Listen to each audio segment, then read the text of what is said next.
Hi, welcome to R&D Movie Talk. My name is Ron, and I'm here today with a pickup video. Some things I've picked up over the last 2 or 3 months, and let's just jump into it. First up is going to be a indie horror comedy called Snatchers. And this is a story basically of a girl whose boyfriend comes back and of course she won't have sex with him, so she finally gives in, and within 24 hours she becomes 9 months pregnant, and things kind of go from there without giving out too much of the story. Just a quick peek of the disc itself. Pretty solid movie for indie comedy. No artwork on the disc. Does come with a digital code. It was a lot of fun. So check that one out. Next up is Scary Stories to Tell in the Dark. And I have not gotten into this one yet. It's supposed to be based on the book series, I believe, that came out in the 90s. But I have not read this myself, and I don't know too much about this. It's got here a flyer for the books and the disc inside.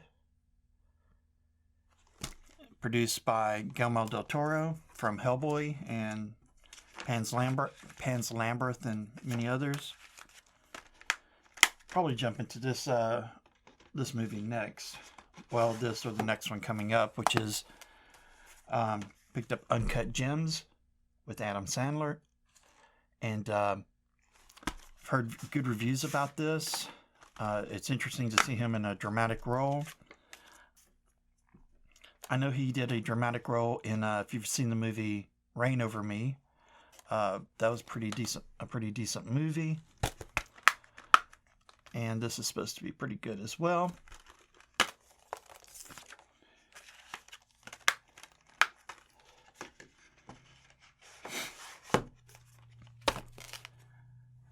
Then next up, I picked up the Target exclusive Superman Red Sun Steelbook. Here's the J card. If you want to see the special features and such. The back artwork with Batman. And I have read the comic series that this is based on. And this movie does a decent job of telling the story.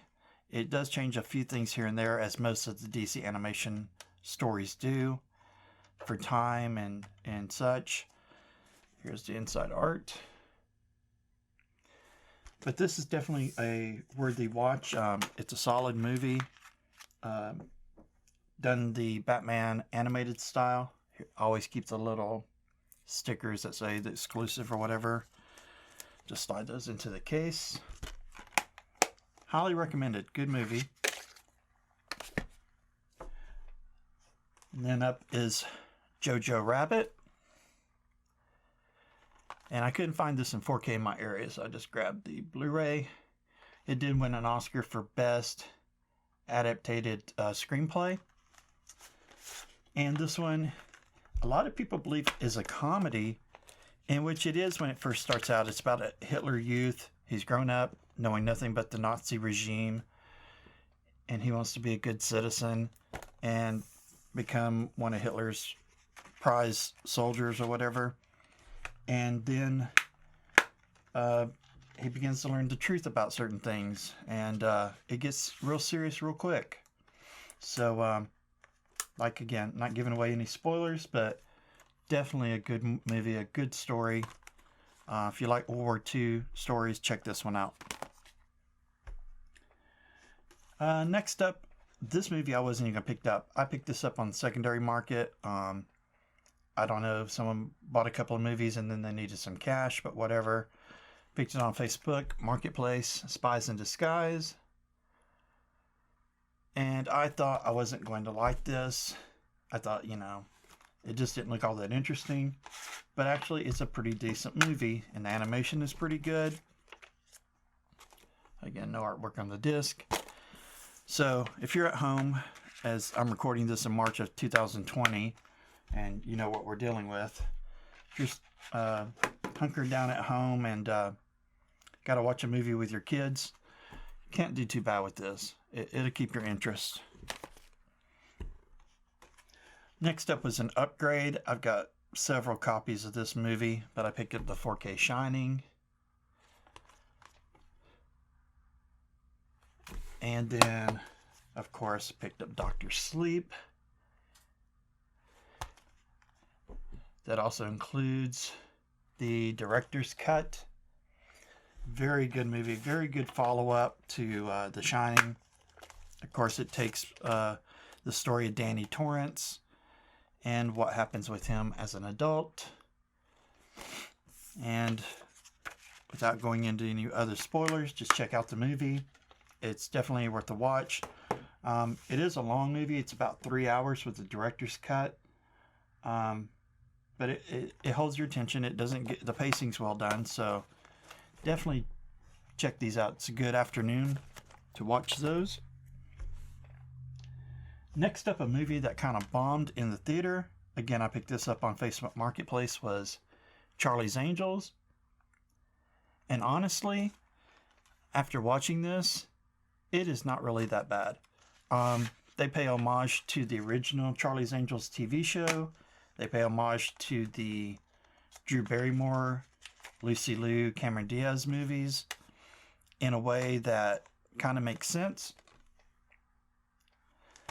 And again, for a action movie, it's not bad. So if you get a chance, check it out. Next up, this is mostly the Oscar movies I've been checking out, is A Beautiful Day in the Neighborhood with Tom Hanks as Fred Rogers, Mr. Rogers. But honestly, the story is more about the reporter doing the interview with Mr. Rogers and his family and the things they've dealt with, and how Mr. Rogers influenced his life as he was doing the story on Mr. Rogers. Definitely a good movie, but if you want to find out about Mr. Rogers, definitely check out the documentary that came out last year. But this is also still a good movie. Next up is Midway. And this is considered to be an indie movie. It had a budget of under $100 million. And it's CGI heavy. But it does tell a very good story of the events leading up to Midway. It starts out in 1939. Tells the story of Pearl Harbor, the Marshall Islands, and of course, culminating and going into Midway. It focuses mostly on the naval pilots and then some of the strategic things behind the scenes going on. And I liked it. There are some things that they just have to gloss over, like the Doolittle run on Tokyo. That could have been a movie within itself. But overall, I really enjoyed this movie. And it made me take an afternoon, do a deep dive into the real pilots and what they did and what they went on to do.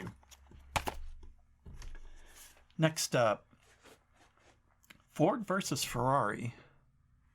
And this won an Academy Award for Best Editing and Best Sound. And the movie is really, really well done. It's a story about Carroll Shelby and Ken Miles. Carroll Shelby, of course, built cars after he had to retire from racing. And Ken Miles was a driver. And of course, Ford was the finances behind building the cars as fast as they could go back then. Anyways, it's a story of how at one time Ford tried to buy Ferrari, which I didn't even know about that. But it tells the story of how Ford entered the Le Mans 66 race. And it's more of a story of the two guys, their friendship. Sometimes they hated each other. Them going against big business And growing up in the 70s, you've heard the name Carroll Shelby. I wasn't a car guy, but my uncles had Ford Mustangs and a Shelby Cobra. So I've definitely heard the name growing up. And so, even not being a car guy, this movie does keep you interested. It's a very well done told story. Check it out. And last up is, of course, Joker. I'm sure everyone's talked about this since it came out last year. Of course, Joaquin Phoenix won an Academy Award for Best Actor.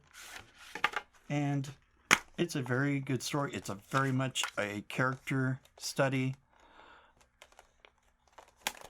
It being a DC property, it's pretty much like an Elsewhere story to me. It's just a different telling of the Joker origin in a more realistic manner. It takes place in the 1980s. And I liked it. It's a very well done movie, very well directed, very well acted. But don't look for, big superhero types action scenes and stuff like that. That's not what this is. So check out Joker if you haven't. And so what movies have you been picking up? Have you been checking out the Oscar movies that won this year? Have you been checking out some horror stories? I'm trying to catch up on some reviews and such. And we really can't go out right now and do any movie hunting in our local pawn shops and such. So it's time to do some catch up. So what have you been watching lately? Let me know down in the comments below. Be sure to like and subscribe to the channel. I'd appreciate that. And thanks for stopping by. So let's go watch some movies. And until next time.